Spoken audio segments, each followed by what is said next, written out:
Hello friends, welcome to step 8 June के discussion में आपका बहुत बहुत स्वागत है। और रोज की तरह आज के डिस्कशन की शुरुआत भी हम कोटेशन से करने वाले हैं। आज का कोटेशन प्लेटो का है।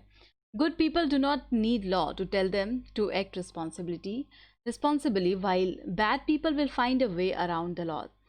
इसका सिंपल सा मतलब है जो आप समझ चुके होंगे। गुड पीपल, समझदार लोग, अच्छे लोगों को उनकी रिस्पॉन्सिबिलिटीज़ को बताने की ज़रूरत नहीं होती कि उनकी क्या रिस्पॉन्सिबिलिटीज़ हैं, उनको कैसे एक्ट करना चाहिए, कानून को कैसे मानना चाहिए। While when we are talking about the bad people, तो वो हमेशा ये देखते हैं कि उस कानून के आसपास कौन सा रास्ता है ताकि उस कानून के रास्ते से, उस सही रास्ते से बचा जा सके।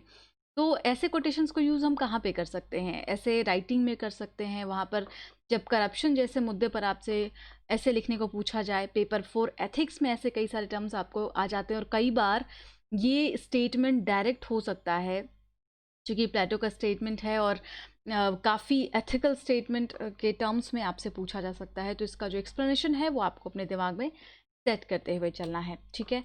और देखिए आज के डिस्कशन में कौन कौन सा पॉइंट्स होगा, will discuss here first.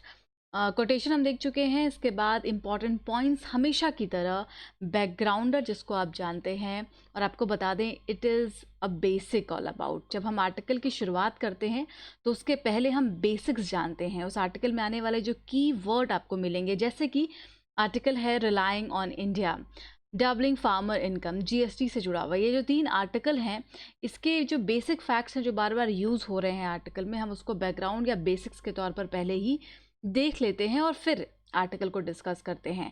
And अब एक नए फीचर के अकॉर्डिंगली न्यूज़ को भी ऐड किया जाने लगा है। तो जो इम्पोर्टेंट न्यूज़ होता है न्यूज़पेपर में, उसको भी हम ऐड कर लेते हैं और इससे ये आसानी हो जाएगी कि आप जब न्यूज़पेपर को पढ़ेंगे तो आपको ये कन्फ्यूजन नहीं होगा कि आपको कौन सा न्यूज़ पढ़ना है, कौन सा नहीं पढ़ना। और ऑब्जेक्टिव क्वेश्चंस दिए जाएंगे, साथ में आपको आंसर राइटिंग के लिए क्वेश्चन भी दिया गया है और प्रीवियस डे के क्वेश्चन का आंसर भी हम चेक करेंगे, ठीक है? तो ये सारी चीज़ें इस पूरे डिस्कशन के दौरान होने वाली हैं। आपको बहुत ही पेशेंस के साथ इस डिस्कशन में रुकना होता है अंत तक, अगर आप रियल में अपना फ़ायदा चाहते हैं तो। यहाँ पर एक अपील है कुछ स्टूडेंट्स से जो लोग थोड़ा पैनिक होते हैं या सिलेबस को नहीं जानते हैं ढंग से, यूपीएससी का क्या माइंडसेट है अभी तक उसको नहीं समझ पा रहे हैं। उनसे ये रिक्वेस्ट है कि please try to focus on yourself, that means where you are right now. जब आप बात करते हैं यूपीएससी में एग्ज़ाम देने की और उसमें सेलेक्ट होने की, तो आपको हमेशा ये समझना पड़ेगा कि आपका कंपटीशन कितना टफ है और किसके साथ में है, ठीक है? तो ये बहुत सारे ऐसे बेसिक फैक्ट्स हैं जिस पर आपको एनालिसिस करने की ज़रूरत है। प्लीज़ किसी भी तैयारी को, किसी भी ऐसे डिस्कशन को जो हम यहाँ पर करते हैं, उसको लाइटली ना लिया जाए। It's a humble request. जो नए लोग हैं उनको बार बार बताया जा रहा है कि बेसिक्स जो हैं वो आज के भी डिस्कशन में होगा और आगे चल कर के भी आपको मिलेगा। कई बार सेम पॉइंट्स को रिपीट नहीं किया जाता है, तो लेकिन हम ये कोशिश ज़रूर करते हैं कि आज का जो आर्टिकल हो वो आपके लिए बहुत फ़ायदेमंद हो। तो इसलिए प्लीज़ आप लोगों को पेशेंस रखना है और जो भी परेशानी आती है उसको शेयर भी करना है हमारे साथ, ठीक है? तो देखिए आज कौन कौन सा पॉइंट है जो हम डिस्कस करेंगे यहाँ पर। पहले एक बार ओवरव्यू ले लेते हैं, फिर हम विद इन द आर्टिकल देखेंगे। जीएसटी के बारे में कुछ बेसिक फैक्ट जानेंगे चूँकि इस पर आर्टिकल लिखा हुआ है। क्या आपको मालूम है दहिंग पटकाई एलिफेंट रिजर्व कहाँ पर है? और इस पर न्यूज़ आई हुई है और बहुत इंपॉर्टेंट कवरेज है, ये will discuss it. And doubling farmers income, तो ये आपने सुना कई बार होगा। जो फ्रेशर है शायद उन्होंने नहीं सुना होगा, लेकिन इस पे जो अदर एंगल है राइटर का उसको हम लोग डिस्कस करने वाले हैं। एंड अशोक दलवई कमेटी की बात करेंगे, किस चीज़ पर आधारित है, क्या रिकमेंडेशंस हैं। Essential commodity act, APMC act, इस तरीके के कई सारे और जो अभी रेगुलर न्यूज़ में हैं उसको हम डिस्कस करने वाले हैं विद इन द आर्टिकल। और देखते हैं कौन कौन सा आर्टिकल आज हमें डिस्कस करना है। तो पहला आर्टिकल होगा वेंकैया नायडू साहब का, रिलाइंग ऑन इंडिया। आत्मनिर्भर भारत को फोकस करते हुए ही इन्होंने आर्टिकल को लिखा है, लेकिन trust me angle is totally different, ठीक है? तो हम जब भी आर्टिकल को डिस्कस कर रहे हैं और अगर आपको लगता है कि सेम पॉइंट है, लाइक हमने लास्ट डे भी आत्मनिर्भर भारत के बारे में बात किया था, लेकिन वहाँ पर हमने ये डिस्कस किया था कि क्या है इसका एग्जैक्ट मतलब क्या है, और उसको राइटर ने अपने एंगल से बताने की कोशिश की थी।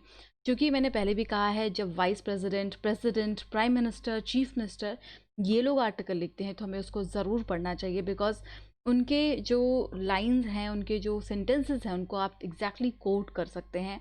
बहुत सारे डाटा एंड फैक्ट्स फिगर्स काफ़ी क्लियर होते हैं जो आपके सीधे काम आते हैं।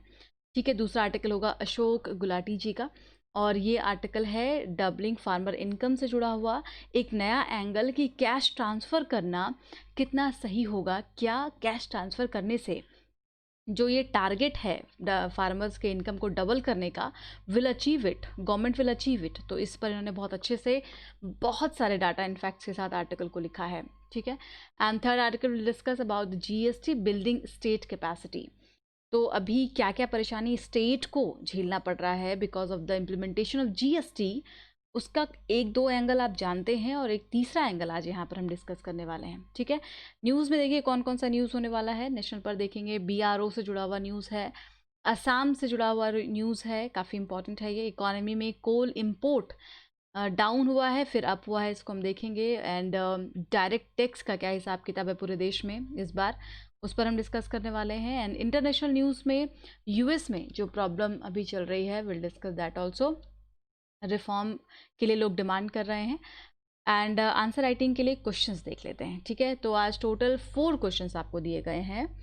आई होप अब कन्फ्यूजन आपके मन में नहीं होगा कि आंसर राइटिंग करना चाहिए या नहीं। अगर किसी को कन्फ्यूजन है तो मैं उनके लिए बता दूं, वेदर दे आर फ्रेशर और they are experienced, you must understand कि आंसर राइटिंग एक ऐसी चीज़ है जो आपको डायरेक्ट सिलेक्शन के पास लेके जाती है, आपका जो रैंक है वो तय करती है। और अगर आप अगले साल एग्ज़ाम देने वाले हैं, इफ़ यू हैव 1 ईयर, तो आप इमेजिन कर सकते हैं कि ये एक स्किल है। आंसर राइटिंग क्या है? एक स्किल है, और किसी भी स्किल को शार्प करने में, डेवलप करने में आपको समय लगता है। और वो भी तब जब आपको लगेगा कि यार ये सेम क्वेश्चन एक इंटरव्यू फेस्ड स्टूडेंट ट्राई कर रहा है, वो लिख रहा है, या एक यही सेम क्वेश्चन एक ऐसे स्टूडेंट ट्राई कर रहे हैं जो पहले से सेलेक्टेड हैं, आईपीएस हैं या आईआरएस हैं, जिनको की रैंक बढ़ाना है, और यही क्वेश्चन आप भी लिख रहे हैं जिन्होंने कि 1 साल पहले से तैयारी शुरू की है। तो आपके मन में ऑटोमेटिकली एक डर आएगा अगर आप इसको पहली बार लिखेंगे या इसको जस्ट सोचना शुरू करेंगे तो। लेकिन अगर आपको ये पता होगा कि पिछले पूरे 1 साल में आपने हर इस क्वेश्चन को ट्राई किया है जो न्यूज़ में रहा है, आपने लिखा है, आपने उस पर डिस्कशन किया है, तो you will be feel confident enough. तो please it's my humble request कि किसी भी तरीके की भ्रांति में ना रहें, उससे बाहर आएँ। आंसर राइटिंग को शुरू करना बहुत ज़रूरी है, ये एक स्किल है, और आप इस डिस्कशन में खास करके इसको कर सकते हैं क्योंकि हम हर एक एंगल से आर्टिकल को डिस्कस करते हैं। बेसिक्स को देखते हैं, फिर जो मेन आर्टिकल है उस पर जाते हैं, फिर कुछ अदर एंगल को डिस्कस करते हैं। तो it's very easy for you. ठीक है, और आप मुझे बताइए कि क्या आपके लिए आसान हो रहा है या फिर नहीं हो रहा है। Are you writing the answers और नॉट, है ना? क्योंकि क्वेश्चन को फॉर्म करने में ऑब्वियसली हमारा बहुत समय जाता है, और अगर इतनी टीम आपके लिए लगी हुई है तो उसका फ़ायदा मिल रहा है या नहीं, यू मस्ट टेल मी। दूसरा, अब हिंदी मीडियम में भी क्वेश्चंस दिए दिए गए हैं, और ऑब्जेक्टिव क्वेश्चंस हम लोग देख लेते हैं। तो आज भी टोटल 5 ऑब्जेक्टिव क्वेश्चंस हैं जिसको कि आपको सॉल्व करना है।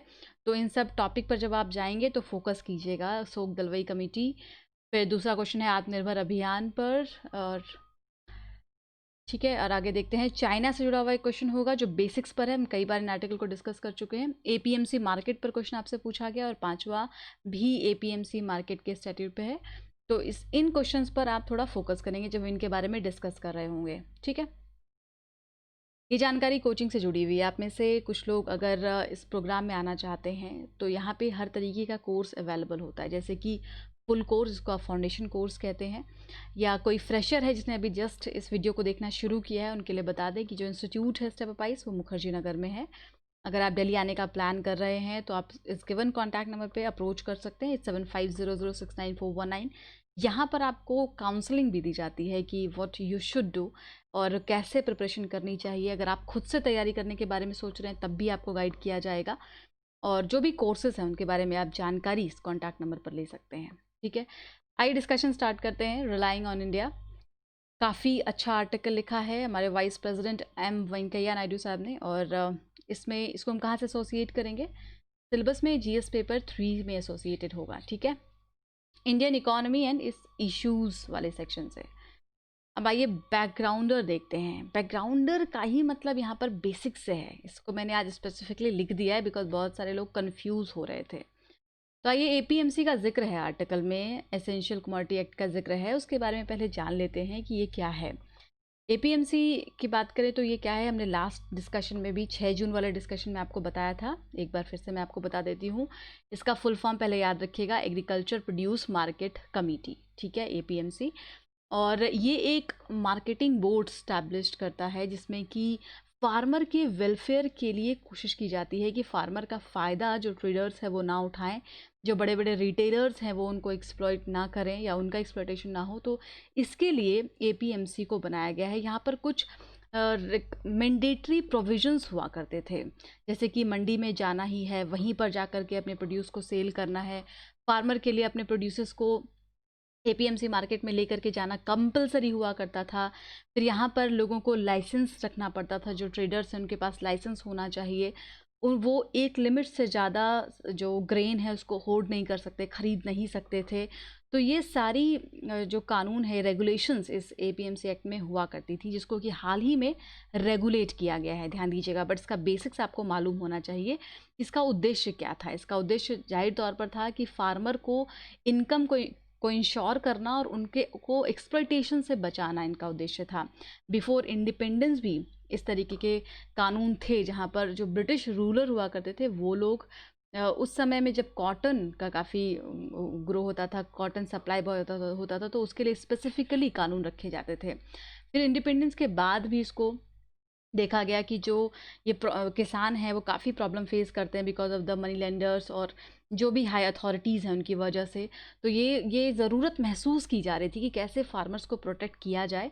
और फिर अल्टीमेटली ये एक्ट लाया गया 2003 में, एक मॉडल एक्ट लाया गया एपीएमसी का। इसके कुछ इंपॉर्टेंट फीचर्स, इसको मैंने आपको लास्ट डे बताया था। ये फीचर्स आपको एक बार याद कर लेना है। याद करने से फ़ायदा ये होगा कि जब आप आंसर राइटिंग करेंगे तो आप इन टर्मिनोलॉजीज़ को यूज़ कर पाएंगे कि ऐसे एक्ट का या किसी भी जो एक्ट लाया जाता है किसानों को मदद करने के लिए, उसका अल्टीमेट एम क्या होता है, ठीक है। बट इस फीचर को जब हम याद करेंगे, आपको मैंने लास्ट डे बताया था कि एपीएमसी से क्वेश्चन बन सकता है इस बार, और इसके 100% चांस हैं। तो इसको एज इट इज़ आप अपने आंसर में इनको पकड़ के और पॉइंट लिख सकते हैं, राइट। तो आपके 6 पॉइंट तो ऐसे ही क्लियर हो जाएंगे, और इसी में कुछ डाटा एंड फैक्ट को ऐड करेंगे तो आंसर राइटिंग आपकी कंप्लीट हो जाएगी, राइट। अब देखिए, एसेंशियल कमोडिटी एक्ट का भी जिक्र है आर्टिकल में, उसकी भी हम बात कर लेते हैं। इसको लाया गया था 1955 में। अब तो याद हो गया होगा आपको, जो लोग काफ़ी दिनों से डिस्कशन सुन रहे हैं उनको याद हो चुका होगा एसेंशियल कमोडिटी एक्ट के फीचर्स के बारे में। इसके नाम में लिखा हुआ है एसेंशियल। तो जो एसेंशियल चीज़ें हैं जैसे कि food grains, edible oils, petroleum products, और इनके प्राइसेस में बहुत ज़्यादा उतार चढ़ाव ना हो, एकदम से बहुत ना बढ़ जाए, एकदम से कम ना हो जाए, या इसको कोई होल्ड करके ना रखे, स्टॉक ना करके रखे, या गवर्नमेंट को पर प्रेशर बनाने की कोशिश ना करे। तो इसके लिए इसको रेगुलेट करती है सरकार, और इसके अकॉर्डिंगली उस सामान का, उस प्रोड्यूस का वो कितने दाम में बिकेगा और उसको एक्सपोर्ट करना है या नहीं करना है, ये सारी चीज़ें गवर्नमेंट अपने कंट्रोल में रखती है, जो भी चीज़ एसेंशियल कमोडिटी एक्ट के अंतर्गत आती है, ठीक है। इसमें दवाइयाँ भी हैं, फर्टिलाइज़र्स भी हैं, ध्यान दीजिएगा। हाल ही में एक बदलाव किया गया फार्मर्स को देखते हुए, उनकी जो प्रॉब्लम्स हैं उनको फील करते हुए सरकार ने थोड़ा सा बदलाव किया कि जो फूड ग्रेन है उसको इस एसेंशियल कमोडिटी एक्ट से बाहर कर दिया गया, ताकि वो लोग जो फार्मर्स हैं वो फ्री होकर के अपने प्रोड्यूसर्स को बेच पाएँ, अपने मनमाने दाम पर बेच पाएँ, और जो ट्रेडर्स हैं वो भी एक लिमिट से ज़्यादा इसको ख़रीद पाएँ। तो ये सारे बदलाव अभी हाल ही में किए गए हैं, ठीक है। अब आते हैं मेन आर्टिकल पर, और आर्टिकल में हम बात करने वाले हैं आत्मनिर्भर भारत की और ओवरऑल स्ट्रक्चर की, इस समय में जो भी चीज़ें हो रही हैं। तो जैसा मैंने आपको शुरुआत में बता दिया है कि आर्टिकल किसका है, वाइस प्रेसिडेंट साहब का है। इनका कहना है कि इस पेंडेमिक के बाद, जो कोरोना वायरस का पेंडेमिक है, इसके बाद ऑलमोस्ट विश्व के जितने भी देश इसके चपेट में आए हैं वो काफ़ी स्ट्रगल कर रहे हैं कि वो कैसे बैलेंस मेंटेन कर पाएँ। किस चीज़ में बैलेंस मेंटेन करना है? लाइफ्स को प्रोटेक्ट करने में, लोगों को बचाने में, और अपनी इकोनॉमिक एक्टिविटी को रीस्टोर करने में। तो इसमें बैलेंस करना इतना आसान जाहिर तौर पर नहीं है, लेकिन अगर कोऑपरेट किया जाए, कलेक्टिव एक्शंस को लिया जाए, जहाँ पर गवर्नमेंट, लोग और प्राइवेट सेक्टर ये सभी मिल करके काम करें, तो यूनिटी के साथ इस चैलेंजेस को अपॉर्चुनिटी में कन्वर्ट किया जा सकता है। Find new doors and windows of opportunities. We have to find कि हमें एक ऐसा रास्ता ढूंढना है जहाँ पर हमारे लिए अपॉर्चुनिटीज़ के जो दरवाजे हैं वो खुल जाएं। और इसके अकॉर्डिंगली इन्होंने कहा है कि जो आत्मनिर्भर भारत अभियान है वो कुछ इस तरीके का ही है। इस समय में जब इतनी ज़्यादा दिक्कत थी और फोर्थ फेज ऑफ लॉकडाउन जब ओवर हो गया और अब धीरे धीरे इकोनॉमीज़ को अपनी पटरी पर लाने की कोशिश कर रही है भारत सरकार, राज्य सरकार, तो ऐसे में आत्मनिर्भर अभियान जैसे जो स्कीम्स हैं वो काफ़ी सपोर्टिव रोल प्ले करेंगे। ठीक है, ये जो स्कीम है ये भारत के नेचुरल रिसोर्सेज को और यहाँ के ह्यूमन कैपिटल को यूटिलाइज कर पाएंगे और एक सही मायने में ग्रोथ की जो वैल्यू है और वो जो चेन है उसको कंटिन्यू कर पाएंगे भारत को सेल्फ रिलायंट बनाने के लिए। ठीक है, और it is launch pad for fostering the entrepreneurship, nurturing innovations, creation of ecosystem for rural urban symbiotic development. ठीक है, तो यहाँ पर इनका कहना है कि ये जो आत्मनिर्भर भारत अभियान है आपको ये कैसे आप यूज़ करेंगे, तो ये जब आप अपना आंसर लिख रहे होंगे तो वहाँ पर आप इन सेंटेंसेस को डायरेक्ट लिख सकते हैं। इस अभियान के थ्रू ये जो स्कीम हमने लाए हैं, हमने अभी पेश किया है कि हम पूरे भारत को सेल्फ रिलायंट बनाएंगे, इसमें सभी का पार्टिसिपेशन बहुत ज़रूरी है और इंटरप्रेन्योर्स, यहाँ के लोग जो ये सारे मिल करके यहाँ के इनोवेशंस को और नर्चर करके उस इकोसिस्टम को और बढ़ा करके, हमने एक दिन डिस्कस किया था ना कि इनोवेशंस को और बढ़ाने की ज़रूरत है, जो रिसर्च एंड डेवलपमेंट का सेक्टर उसको और बढ़ाने की आवश्यकता है अगर हम अचीवमेंट चाहते हैं डेवलपमेंट के फील्ड में। तो इम्पैक्ट ऑन वेरियस सेक्टर्स, क्या कैसा इम्पैक्ट रहा इन दिनों हर चीज़ का, उस पर हम बात कर लेते हैं। The decision taken by the government on 1 June will have far reaching impact on farm to non farm sector। तो ये जो अभियान भारत सरकार ने पेश किया है इससे कितने सेक्टर्स पर इसका इम्पैक्ट होगा, तो आपको ये बताया जा रहा है कि फार्म से लेकर के नॉन फार्म सेक्टर और उसके बाद जितनी भी और इंडस्ट्रीज़ हैं, मीडियम स्मॉल माइक्रो एंटरप्राइजेज हैं, हर जगह पर इसका इम्पैक्ट होने वाला है। साथ में सर्विस सेक्टर में और जो आपका सेकेंडरी मार्केट है वहाँ पर हर जगह पर हम कोशिश ये कर रहे हैं कि अपने चैलेंजेस को अपॉर्चुनिटीज़ में कन्वर्ट कर पाएँ। डिफ़िकल्ट सिचुएशन, जाहिर तौर पर पेंडेमिक ने क्या किया, आज एक डिफ़िकल्ट सिचुएशन आपके सामने क्रिएट कर दिया है। आपको इमेजिन हो रहा होगा जो स्थिति आज आपकी है, अगर ऑब्वियसली और स्टूडेंट, आप अपने पेरेंट्स को देख सकते हैं, फैमिली में देख सकते हैं कि कहीं ना कहीं एक ऐसी सिचुएशन आ गई है जो काफ़ी डिफ़िकल्ट है, चाहे वो इकोनॉमिकली वहाँ पर प्रॉब्लम आ रहा हो, सोशल प्रॉब्लम आ रहा हो, तो इस तरीके की सिचुएशन आज अराइज हो गई है। और एक ऐसा वर्ल्ड था हमारे यहाँ पर इस वायरस से पहले जिस पर हम बहुत ज़्यादा डिपेंडेंट थे, we were very dependent on each other. पूरे वर्ल्ड की आप बात कर लीजिए, ग्लोबलाइजेशन, और जब से ग्लोबलाइजेशन का कॉन्सेप्ट आया है और इंडिया ने इसमें इन किया है, तो आप देख रहे हैं कि काफ़ी ज़्यादा एक देश दूसरे देश पर डिपेंडेंट होता है। और स्टिल ऐसा नहीं है कि आज हम खुद को आइसोलेट करने की बात कर रहे हैं, आज बिल्कुल भी हम आइसोलेट करने की बात नहीं कर रहे, लेकिन जब से ये वायरस आया तो क्या हुआ, इसने ऑटोमेटिकली हर किसी को आइसोलेट कर दिया। वायरस का ट्रांसमिशन ना हो जाए, वायरस फैल ना जाए, एक देश से दूसरे देश में पहुंच ना जाए, इसके लिए हर देश ने अपने आप को क्वारंटीन किया, राइट। तो आपने भी खुद को क्वारंटीन किया, जो कंट्रीज़ हैं उन्होंने भी खुद को क्वारंटीन किया, ताकि ये जो सिचुएशन है वायरस का उससे लड़ा जा सके। और इसने क्या किया, ओवरऑल एक एडवर्स कंडीशन क्रिएट कर दी, एक इसका निगेटिव इम्पैक्ट आपकी इकोनॉमी पर पड़ा।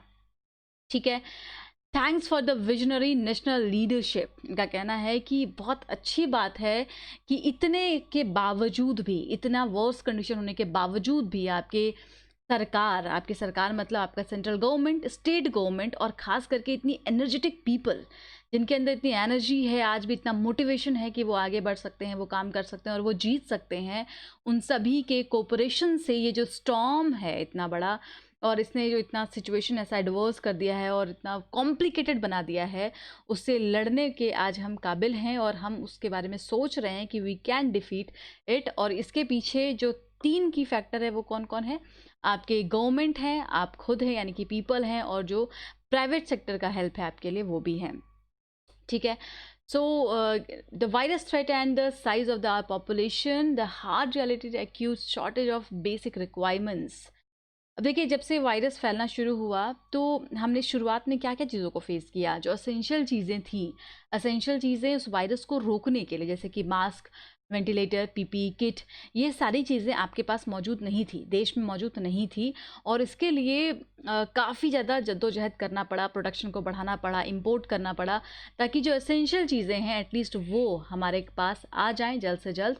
और उसके लिए गवर्नमेंट ने भी काफ़ी अच्छा काम किया। उसके लिए हमने जल्द से जल्द अपना जो मैन्युफैक्चरिंग होती है ड्रग्स की, उसको हमने काफ़ी बढ़ा दिया। एसेंशियल आइटम्स को हमने इमरजेंसी फोर्स पे इंपोर्ट किया, प्रोडक्शन को बढ़ाया। साथ में हाइड्रोक्सी क्लोरोक्विन, जो आप जान रहे हैं कि कितना ज़्यादा न्यूज़ में रहा है ये पिछले 2 महीने में, और इसके जो अदर नेशंस हैं जिनको इनकी डिमांड थी, वहाँ पर भी इंडिया ने इसको ग्लैडली सप्लाई किया ताकि कहीं पर कोई परेशानी ना आए। और इंडिया जिस चीज़ में लोगों की मदद कर सकता है, इंडिया उसमें आगे आया है। An effective response to an unprecedented emergency and disrupted most channel internal and international trade. The Prime Minister Modi gave a clear call the country to become self-reliant. तो इन दौरान जब हम इतना स्ट्रगल कर रहे थे, जब हमारे पास मास्क नहीं था, वेंटिलेटर नहीं था, और जब चीज़ें क्वारंटीन हो गई, सब कुछ रुक गया, फ्लाइट सर्विसेज, सारी एक्टिविटीज़ रुक गई, तो हमने ये फील किया कि सेल्फ रिलायंट होना कितना ज़रूरी है, आत्मनिर्भर होना कितना ज़रूरी है। अगर आप आत्मनिर्भर नहीं हैं, अगर आप ज़्यादा डिपेंडेंट हैं, एक लिमिट से ज़्यादा डिपेंडेंट हैं, तो कितनी सारी परेशानियां आ सकती हैं। And it is not call for protectionism. देखिए, बार बार हर एक आर्टिकल में, चाहे वो प्रधानमंत्री जी का आर्टिकल हो, चाहे वो वाइस प्रेसिडेंट जी का आर्टिकल हो, यही कहा जा रहा है कि हम प्रोटेक्शनिज्म या आइसोलेशन को प्रमोट नहीं कर रहे। It is not a call for the protectionism. हम कोई भी ऐसी नीति नहीं अपनाएंगे। याद है आपको प्रोटेक्शनिज्म का मतलब? इसमें क्या होता है कि टैरिफ्स बढ़ा दिए जाते हैं ताकि इंपोर्ट ना कर पाए हम बाहर से सामान को, मतलब दूसरे देश से सामान को मंगा ना पाए। और इससे क्या होगा कि जो डोमेस्टिक कंपनी है उनका फ़ायदा होगा, लोग भारत में बने ही सामान को खरीदेंगे, मेक इन इंडिया का जो प्रोजेक्ट है वो और आगे बढ़ेगा। तो ये ऐसे कॉन्सेप्ट्स को हम इसमें निगेटिव बिल्कुल नहीं ले रहे हैं, बस हम ये करने वाले हैं कि जो यहाँ पे कंट्री में इस्टेब्लिश्ड जो कंपनी है, कंट्री का जो अपना स्ट्रेंथ है, वी विल इन्हांस इट, हम उसको स्ट्रांग बनाएंगे। और हम उसको स्ट्रांग कैसे बना सकते हैं? यहाँ पे जो डोमेस्टिक कंपनीज़ हैं उनके लिए रूल रेगुलेशंस को इजी कर सकते हैं। याद है हमने लास्ट डिस्कशन में इसको डिस्कस किया था। तो आपको एक सीरीज़ बनानी, एक साइकिल बनानी है डिस्कशन को सुनते वक्त, कि मुझे नया पॉइंट क्या मिल रहा है और उसको अपने पिछले वाले पॉइंट्स में जाके ऐड ऑन कर देना है। ठीक है, आपको इसके लिए रोज नए नए पेजेस खराब नहीं करने। आप 2-3 पेज एक टॉपिक पर छोड़ दें। आत्मनिर्भर भारत आपका एक टॉपिक होना चाहिए, उसके बाद आप 2-3 पेज की जगह छोड़ें और जो नए नए पॉइंट्स मिलते हैं, नए नए एंगल मिलते हैं, उनको जा करके बहुत ही शॉर्ट में अपने नोटबुक में जाके नोट कर लेना है। राइट, तो ये बहुत ज़्यादा फ़ायदेमंद होगा जब आप मेंस की तैयारी के लिए शुरू करेंगे, कि अब आपका लग रहा है कि प्रीलिम्स का रिज़ल्ट पॉजिटिव है, आपको उसी दिन पता लग जाता है। जैसे अभी 4 अक्टूबर को एग्ज़ाम होने वाला है 2020 का, तो आपको 4 अक्टूबर को आते ही वहाँ से पता लग जाता है सेंटर से कि आपकी स्थिति क्या है, आप कितने पॉजिटिव हैं। और फिर आप जब तैयारी शुरू करेंगे तो आपको मुश्किलें नहीं आएंगी। सिंपल है, करंट अफेयर्स की वही वाली नोटबुक उठानी है, सारे टॉपिक को देखते हुए चले जाना है, उसके बेसिक्स के लिए उस सब्जेक्ट पर जाना है और करंट के लिए अपने नोटबुक पर रिलाई करना है। ठीक है, तो ये एंगल से आपको नोट मेकिंग करनी है। आइए डिस्कशन पर वापस चलते हैं। न्यू एजेंडा के लिए क्या बोलते हैं? That the self reliance also prepare the country for tough competition in the global supply chain. Obviously इसमें ग्लोबल सप्लाई चेन में जुड़ना भी हमारा एक नया एजेंडा है। सेल्फ रिलायंस बनने का मतलब, याद है आपको मोदी जी ने क्या कहा है कि वोकल फॉर लोकल, अपने लोकल प्रोडक्ट को मार्केट में, ग्लोबल मार्केट में कॉम्पिटिटिव बनाने के लिए आपको वोकल होना पड़ेगा by increasing the efficiency of all our sectors. जितने आपके सेक्टर्स हैं, एग्रीकल्चर से लेकर के टर्शरी तक के, आपको उनको सेल्फ रिलायंस बनाने की ज़रूरत है, उनकी क्वालिटी को बढ़ाने की आवश्यकता है ताकि वो ग्लोबल सप्लाई चेन में टिक पाए। अगर आप भी सामान बना रहे हैं, भारत भी सामान बना रहा है, मोबाइल क्रिएट कर रहा है, मैन्युफैक्चर कर रहा है, और ताइवान में भी मोबाइल मैन्युफैक्चर हो रहा है, तो ये देखना होगा कि इंडिया के मोबाइल की क्वालिटी कैसी है। अगर वो सस्ता दे रहे हैं तो उसमें ऐसी क्वालिटी क्या है जिससे कि लोग खरीदें, सिर्फ भारत के लोग ना खरीदें बल्कि जो दूसरे देश हैं वहाँ पे भी इंडिया के प्रोडक्ट्स की डिमांड हो। ये उद्देश्य है आत्मनिर्भर बनने का। ध्यान दीजिए, इम्पोर्ट को सब्स्टिट्यूट करना उद्देश्य बिल्कुल नहीं है, बल्कि इंडिया के प्रोडक्ट्स को हाईलाइट करना और कॉम्पिटिटिव बनाना मेन उद्देश्य है। याद रखना है, the new boost jump to the economic potential of the country by strengthening infrastructure, modern technology को यूज़ करना है। तो पहला क्या करना है, आप इंफ्रास्ट्रक्चर को स्ट्रेंथन करेंगे तभी आप अच्छा काम कर पाएंगे। मॉडर्न टेक्नोलॉजी को जब तक आप एक्वायर नहीं करेंगे तो एफिशिएंसी नहीं आएगी। ह्यूमन रिसोर्स के लिए भारत जाना जाता है, उसको और एनरिच करने की ज़रूरत है। यानी कि अब ह्यूमन रिसोर्स जो आपके पास है उनको स्किल्स डेवलपमेंट देना होगा, उनके एकेडमिक क्वालिफिकेशन को बढ़ाना होगा, एजुकेट करना होगा अपने यूथ को, अवेयर करना होगा यूथ को।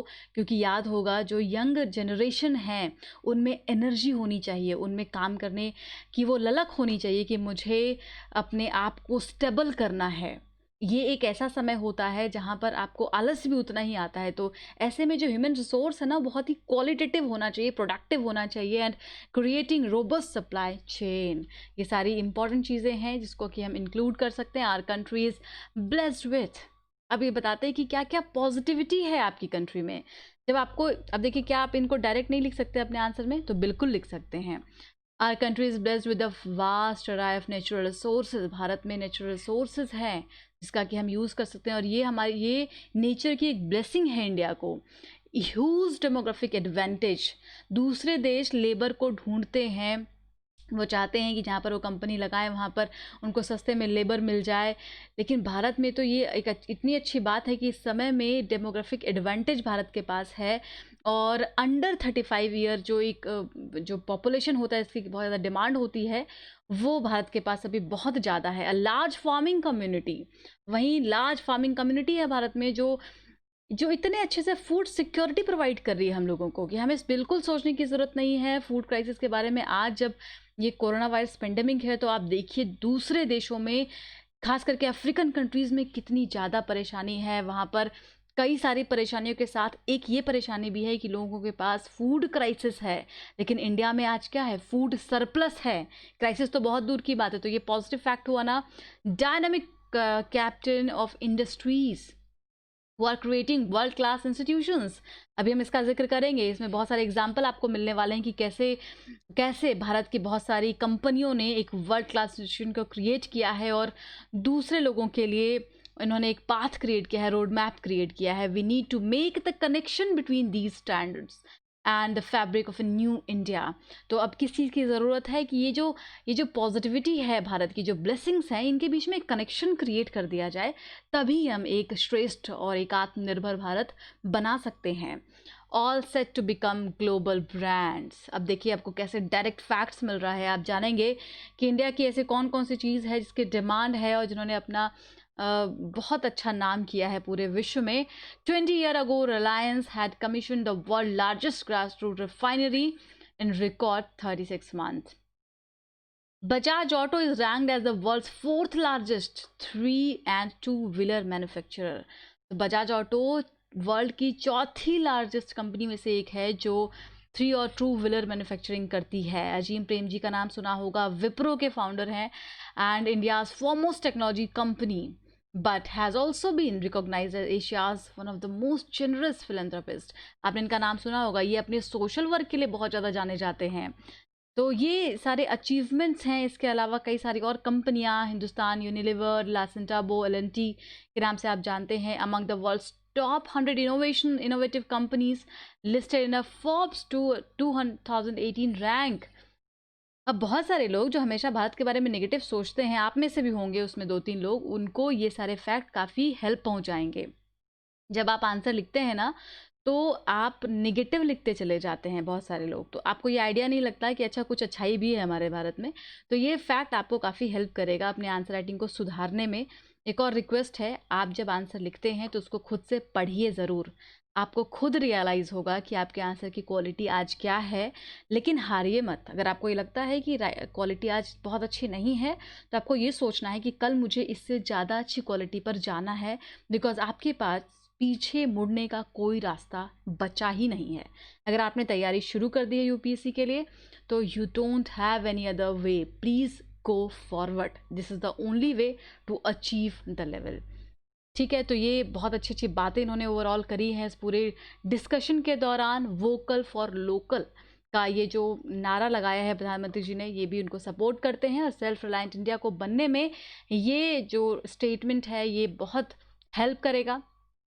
इसमें आपको अभी तक पूरा पिक्चर समझ में आ गया होगा कि रिसर्च इनोवेशन को बढ़ाना बहुत ज़रूरी होगा, तभी हम अपने इस डिमांड, अपने इस एम्बिशंस तक पहुंच पाएंगे।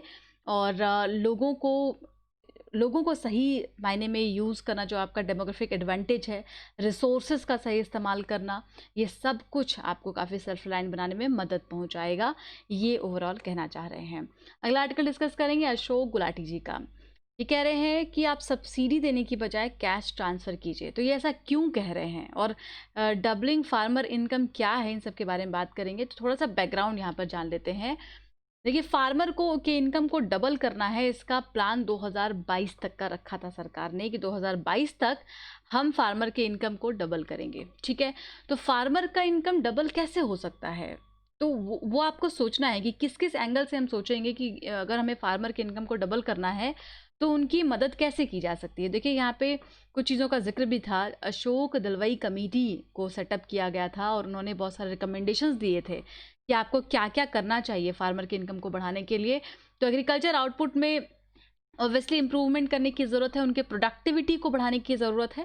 प्रोडक्टिविटी मतलब होता है कि आपको इनपुट कम लगाना पड़े और उसका आउटपुट ज़्यादा मिले, राइट। तो एग्रीकल्चर आउटपुट जो है वो लगातार इंक्रीज़ होना चाहिए। इसके लिए हम इरिगेशन की टेक्निक्स अच्छी यूज़ कर सकते हैं, जो टेक्नोलॉजी, एडवांस टेक्नोलॉजीज़ है, उनका इस्तेमाल कर सकते हैं।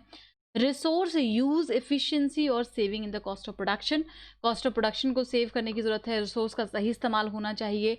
ये सारी चीज़ें हैं। Increase in cropping intensity, cropping के इंटेंसिटी को बढ़ाने की ज़रूरत है। एंड डाइवर्सिफिकेशन, इन्होंने डाइवर्सिफिकेशन का भी जिक्र किया था, जैसे कि हम सिर्फ एक ही तरीके के प्रोड्यूस को ना लगाएं, सिर्फ एक ही क्रॉप को ना उगाएं, बल्कि काफ़ी डाइवर्सिफाइड हमारा जो पूरा दायरा है वो होना चाहिए। फ्रूट और अदर क्रॉप, वेजिटेबल, फाइबर, इन सभी को हाईलाइट करने की ज़रूरत है, इनके हाई वैल्यूज़ को समझने की ज़रूरत है। शिफ्टिंग कल्टीवेशंस जो हैं वहाँ से लेकर के नॉन फार्म ऑक्यूपेशन तक आपको फोकस करना होगा। ठीक है, तो आपको अगर ये पूछा जाए कि आप फार्मर की इनकम को डबल कैसे करेंगे, तो आप जो है वो सीधा, मुझे लगता है कि किसान के खेतों की तरफ देखेंगे कि आप वहाँ पे कुछ करो, वहाँ पे अलग तरीके का फसल उपजाओ। तो वो भी है, लेकिन आपको ये समझना है कि फसल को उपजाने से लेकर के, उसको उगाने से लेकर के, उसको मंडी में बेचने तक, और वहाँ से जो मनी फार्मर के पास पहुँचेगी, ये सब कुछ बहुत ज़्यादा ज़रूरी है। और तब हम देखेंगे कि हाँ, इस किसान के इनकम में कितना ज़्यादा बढ़ोतरी हुई है।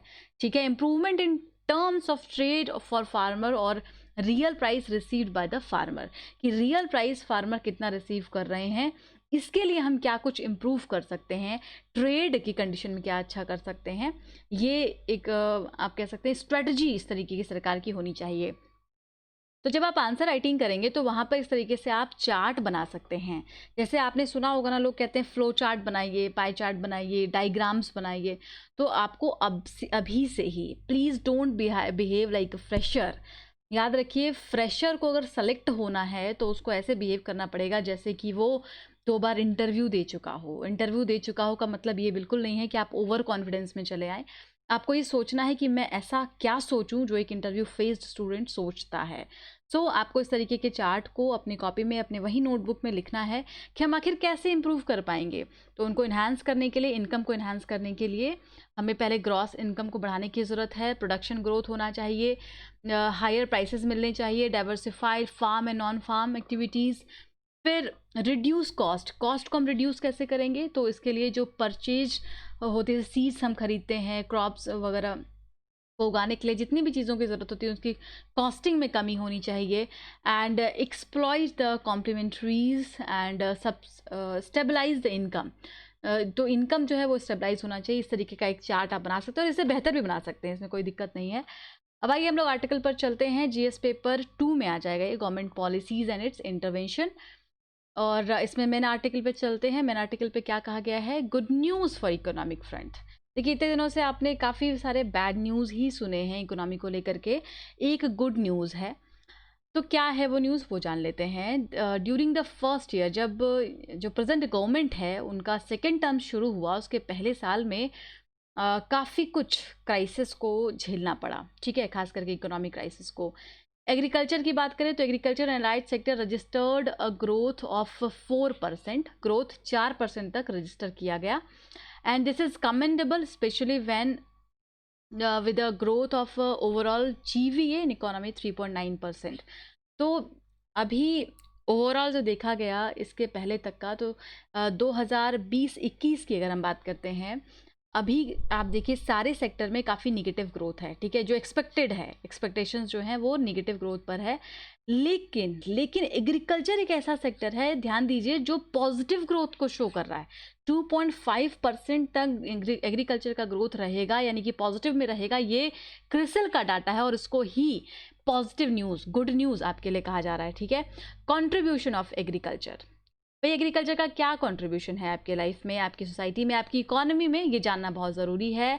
सो 44% of countries labour force is engaged in agriculture. ध्यान दीजिएगा, एग्रीकल्चर में 44% तक लेबर फोर्स इंगेज्ड हैं, यानी कि आपके देश में इतना बड़ा एम्प्लॉयमेंट जो प्रोवाइड कर रहा है वो एग्रीकल्चर सेक्टर ही है। और सबसे इम्पॉर्टेंट क्या है, फूड सिक्योरिटी। फूड सिक्योरिटी, आज आपके पास सरप्लस फूड ग्रेन है because of the agriculture sector.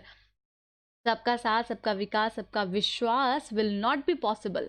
ये पॉसिबल ही नहीं है अगर हम एग्रीकल्चर परफॉर्मेंस पर ध्यान ना दें और एग्रीकल्चर की फील्ड को ऊपर ना उठाएं। तो कंपैरिजन विद चाइना से कंपेयर करते तो आपको पता चलेगा कि भारत की स्थिति कितनी अच्छी है। उसका एक डाटा यहाँ पर इन्होंने पेश किया है। Even today China produces 3 times more agri products from the cultivated area that is much less than our. तो यहाँ पर जो हम प्रोड्यूस करते हैं उससे काफ़ी कम प्रोडक्शन चाइना में होता है, उनके जितना उनके पास कल्टिवेटेड एरिया है उसके कंपैरिजन में, ठीक है।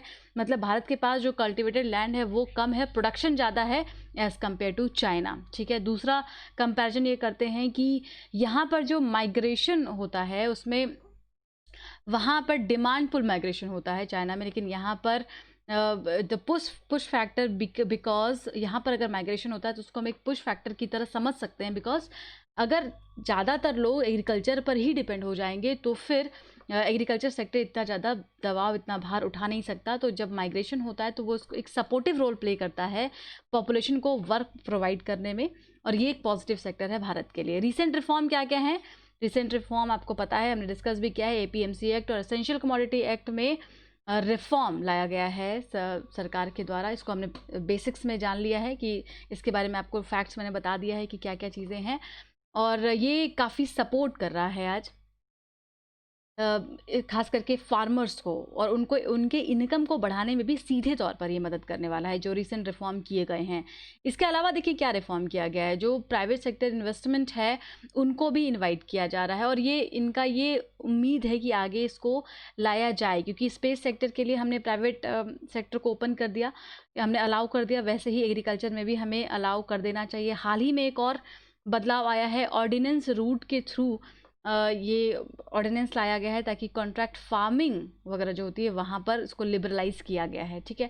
तो ये लगातार बदलाव इस सेक्टर में होता जा रहा है। डबलिंग फार्मर इनकम, फार्मर्स के इनकम को डबल करने का जो हमारा टारगेट है 2022 से 23 तक का, ये बहुत इंपॉर्टेंट फैक्ट है। तो 2016 से कंपैरिजन करते हैं, that the 2 successive year of drought 2014-15, 15-16, PM Modi said that his dream was to double the farmer income by 2022-23। इनका कहना है कि जब मोदी जी ने ये कहा था कि उनको फार्मर की इनकम को डबल करना है, तो उनकी बात पर ज़्यादा किसी ने ध्यान नहीं दिया, क्योंकि जनरली जो पॉलिटिकल स्टेटमेंट होते हैं उसको लोग इतना सीरियसली नहीं लेते। लेकिन सीरियस तब लिया गया जब अशोक दलवई कमेटी बनाई गई, और ये कमेटी फार्मर्स की इनकम को डबल करने के लिए ही थी। और इस कमेटी के रिकमेंडेशंस लिए गए कि इन्होंने बहुत सारी चीज़ें बताई कि it required growth rate of 10.4%। अगर हमें फार्मर के इनकम को डबल करना है तो तब तक ग्रोथ रेट 10.4% का होना चाहिए, लेकिन अभी तो आपको मालूम है कि इतना ज़्यादा नहीं है। इसके अलावा सारी मिनिस्ट्रीज़ को केयरफुल रहना होगा और doubling of farmer income centric he approach अपनानी होगी। जो ब्यूरोक्रेट्स हैं, जो मिनिस्टर्स हैं, उन सभी को इस दौरान सारी चीज़ें सोचनी होगी, अवेयर करना होगा लोगों को, एंड प्रोडक्शन पर फोकस करने की ज़रूरत है, while shifting the focus from production to income. Production से अपने एम को शिफ्ट करके इनकम पर जाने की ज़रूरत है, यानी कि फार्मर सेंट्रिक होने की ज़रूरत है रैदर देन टर्नेज सेंट्रिक, ठीक है। तो ये अगर हम ऐसा करेंगे तो हम रियल मायने में फार्मर के इनकम को बढ़ा सकते हैं। और अब देखिए कुछ डाटा एंड फैक्ट्स दे रहे हैं कि फार्मर के का इनकम पिछले दिनों कितना था, अब कितना बढ़ा है। ये सब यहाँ पर इन्होंने डाटा दिया है कि क्रिसिल के अकॉर्डिंगली कितना अब हो गया है।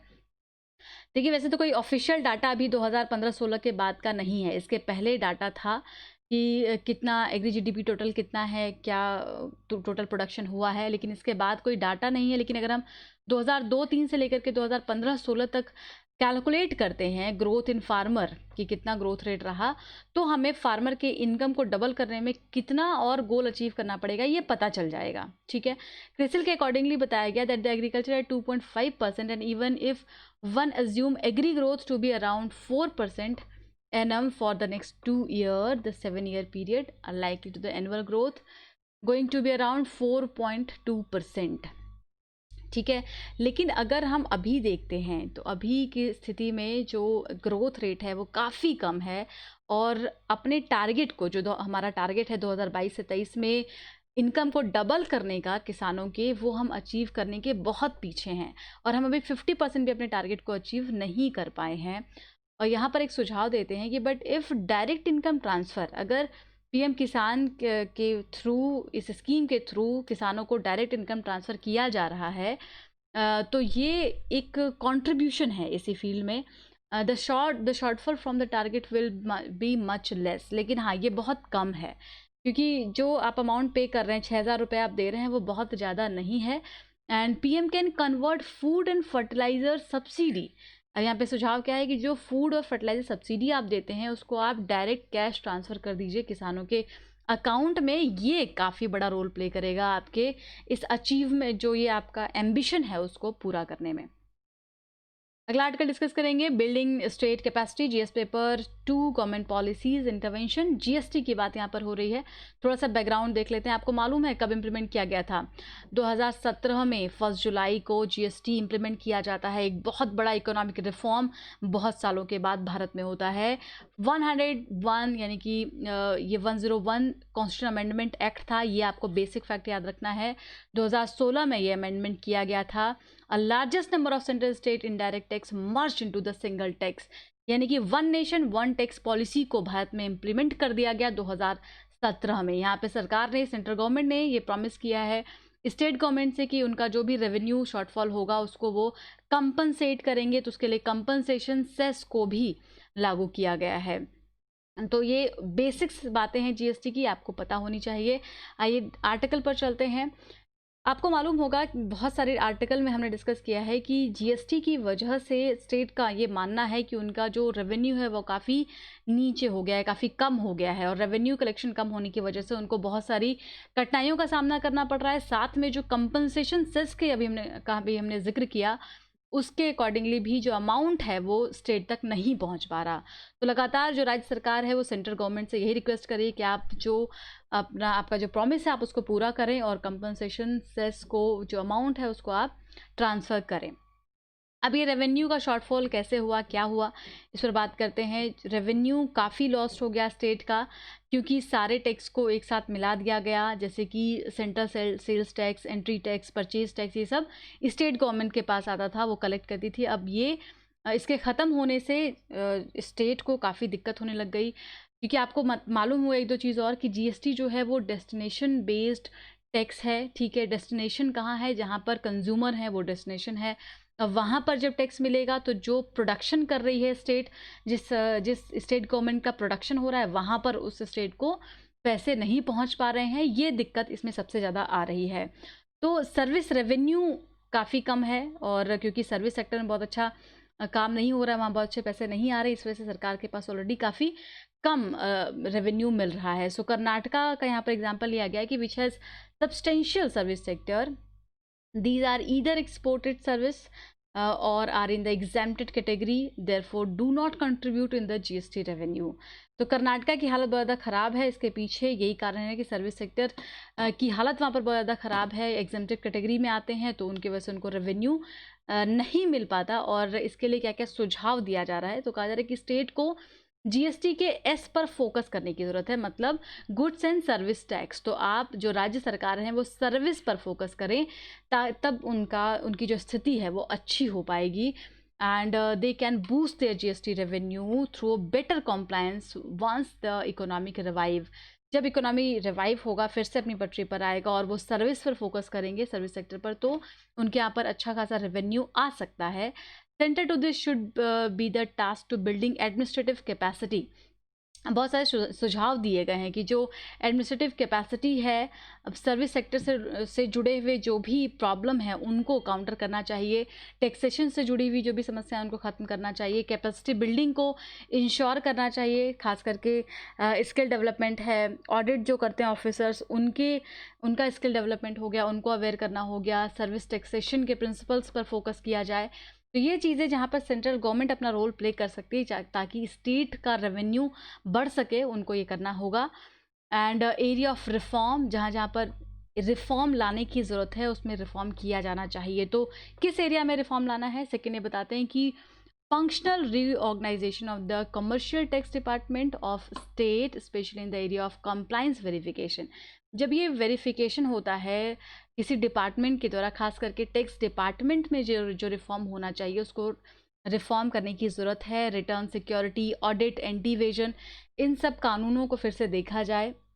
रजिस्ट्रेशन से लेकर के डिस्प्यूट रिजोल्यूशन तक का जो पूरा सिस्टम है, जिससे कि बिजनेसेस काफ़ी प्रभावित होते हैं या एडमिनिस्ट्रेटिव स्ट्रक्चर अफेक्ट होता है, उसको फोकस किया जाए, वहाँ पे चीज़ों को बदला जाए.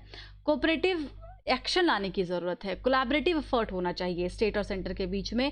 ऐसा नहीं कि सिर्फ स्टेट गवर्नमेंट एक तरफ काम कर रही है, एक तरफ सेंट्रल गवर्नमेंट काम कर रही है, तो दोनों को मिल करके काम करना होगा और कोलैबोरेटिव एफर्ट से ही सारी चीज़ें ठीक हो पाएंगी. पैन इंडिया, ऑब्वियसली ये आपने स्कीम को लागू किया है तो इससे जुड़ी हुई जो भी समस्याएं आ रही हैं उसमें एक ड्यूटी है ये सेंट्रल गवर्नमेंट की कि उसको ठीक किया जाए.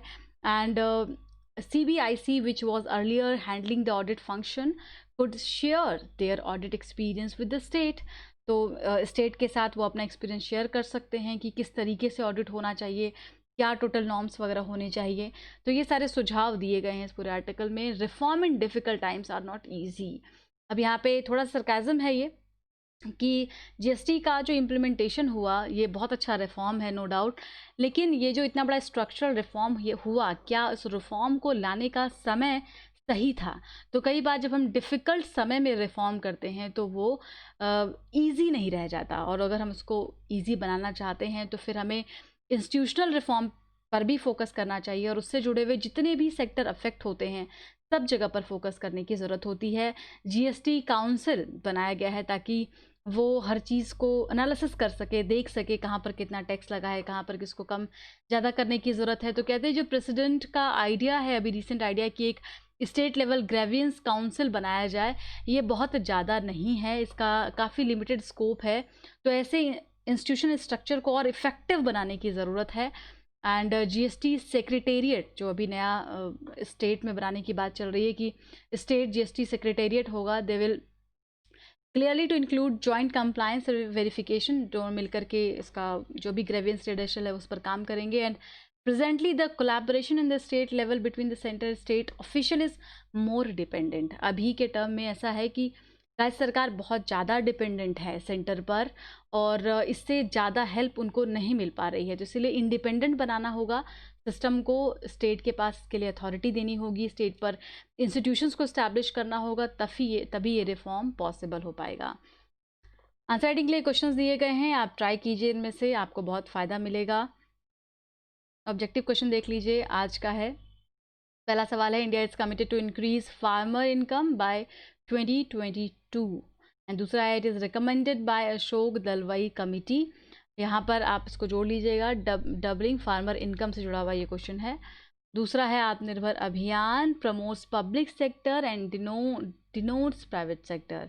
ध्यान से पढ़ना है, it is another name for import substitution. तो अपने अकॉर्डिंगली इसका आंसर बताएंगे. China has the longest boundary with Ladakh UT, it's least boundary length with Uttarakhand. ठीक है. फोर्थ क्वेश्चन APMC मार्केट से है. और चौथा लास्ट क्वेश्चन है, now farmer can sell their food grain outside the Mandi, it is not applicable on all agriculture produce. तो सोचिए और इसका आंसर बताइए. प्रीवियस डे के क्वेश्चन का आंसर देख लेते हैं. एसेंशियल कमोडिटी एक्ट, जिसका जिक्र आज भी हुआ है, तो आपको आसानी से पता चल गया होगा. पहला स्टेटमेंट सही है और दूसरा स्टेटमेंट भी सही है, बदलाव भी रिसेंट किया गया है, लेकिन ये जो फीचर है ये यहाँ पर सही है, तो आंसर हो जाएगा सी, 1 एंड 2 आर करेक्ट। ठीक है।